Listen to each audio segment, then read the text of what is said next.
இயேசு கிறிஸ்துவின் இனிய நாமத்துக்கு மகிமை உண்டாவதாக. இந்த நாட்களிலே நாம் ஒரு வேத பகுதியை வாசிப்போம். எபேசியர் நிருபம் அதன் 1ஆம் அதிகாரம் 7வது வசனம். அவருடைய கிருபையின் ஐஸ்வர்யத்தின்படியே இவருடைய இரத்தத்தினாலே பாவ மன்னிப்பும் மீட்பும் இவருக்குள் நமக்கும் உண்டாயிருக்கிறது என்று வேதம் சொல்லுகிறது. நமக்கு பாவ மன்னிப்பு என்பது தேவனால் இரத்தத்தினாலே உண்டாயிருக்கிறது என்று வேதம் சொல்லுகிறது.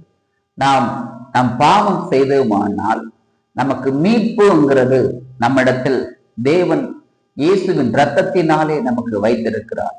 நன்றாக நீங்கள் புரிந்து கொள்ள வேண்டும். நாம் அது மறுபடியும் அந்த வசனத்தை வாசிக்கிறேன். அவருடைய இயேசுடைய கிருபையின் ஐஸ்வர்யத்தின்படியே இவருடைய இயேசுவின் இரத்தத்தினாலே பாவ மன்னிப்பும் மீட்பும் என்று சொல்லப்பட்டிருக்கிறது. இயேசுவின் இரத்தத்தினாலே தான் மாத்திரம்தான் ஒரு மனிதனுக்கு பாவ மன்னிப்பு மீட்பு உண்டாயிருக்கிறது. அதை நீங்கள் நன்றாகவே புரிந்து கொள்ள வேண்டும். இயேசு கிறிஸ்து இரத்தத்திலே உயிர் இருக்கிறது. இயேசுவின் இரத்தத்திலே நமக்கு உயிர் இருக்கிறது. அதுலதான் நமக்கு ஒரு மீட்பு உண்டு. நம்முடைய பாவத்துக்காகவும் சாபத்துக்காகவும் சிலுவையிலே மரித்த இயேசுவின் இரத்தத்துக்கு மாத்திரம்தான் நமக்கு மீட்பு உண்டு.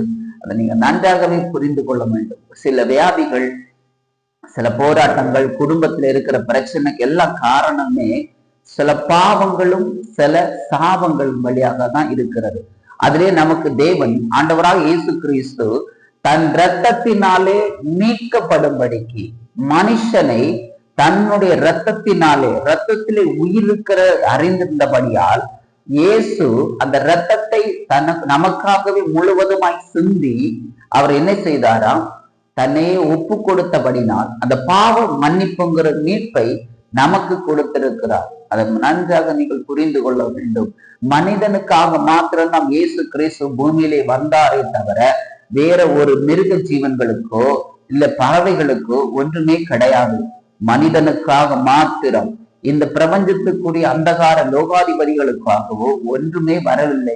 ஆண்டவராக இயேசு கிறிஸ்து வந்தது மனிதனை மீட்டுக் கொள்ளும்படிக்கு, மனிதனுடைய பாவத்துக்கும் சாபத்துக்கும் மீட்டுக் கொள்ளும்படிக்கு தான் ஆண்டவராக இயேசு கிறிஸ்து இந்த பூமியிலே மனித உருவமாக எடுத்து வந்தார். அதை நீங்கள் நன்றாகவே புரிந்து கொள்ள வேண்டும். அவருடைய பாவத்தினாலே, நம்முடைய பாவத்தினாலே அவருடைய தன்னுடைய இரத்தத்தையே முழுமையாக சிந்தப்பட்டிருக்கிறது. நாம் நன்றாகவே அதை புரிந்து கொள்ள வேண்டும். அதுதான் சிலுவையிலே தனக்காகவே மொத்த சொட்டு ரத்தத்தையும் கடைசி சொட்டு ரத்தத்தை வர நமக்காக அவர் சிந்தினார். அந்த பாவம் அந்த இரத்தத்திலே தான் நமக்கு என்ன இருக்கு? மீட்பு இருக்கிறது வேதம் சொல்லுகிறது. அதை நீங்கள் நன்றாகவே புரிந்து கொள்ள வேண்டும். பாவம் மன்னிக்கப்பட்டு சாபம் மன்னிக்கப்பட்டது ஆயிட்டுன்னா நமக்கு அதுக்கப்புறம் கற்றுக் கொடுக்கிறார் கிருபையின் ஐஸ்வர்யத்தின்படியே அப்படின்னு சொல்லப்பட்டிருக்கிறது. அதுக்கப்புறம் தான் நமக்கு கிருபையின் ஐஸ்வர்யமும் நம்மிடத்தில் வரும். இந்த பூமிக்குரிய ஆசீர்வாதங்கள் முழுவதும் தன்னிடத்தில் அதுக்கு பிறகு நாம் என்ன செய்யும்? வந்து குமிய ஆரம்பிக்கும்.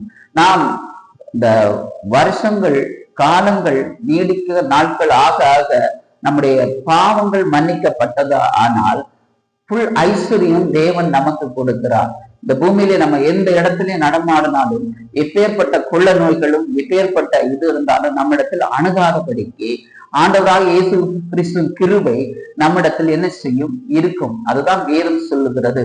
அதுதான் ஐஸ்வர்யம் என்று சொல்லப்பட்டிருக்கிறது.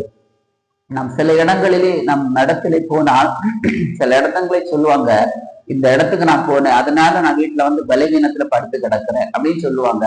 ஆனால் ஆண்டவராக இயேசு கிறிஸ்துவின் பாவம் மன்னிப்பின் மீட்பை பெற்றுக்கொண்டால் எந்த இடத்துக்கு வேணாலும் கடந்து போயிட்டு வந்தாலும் உங்களுக்கு பலவீனமே வராது.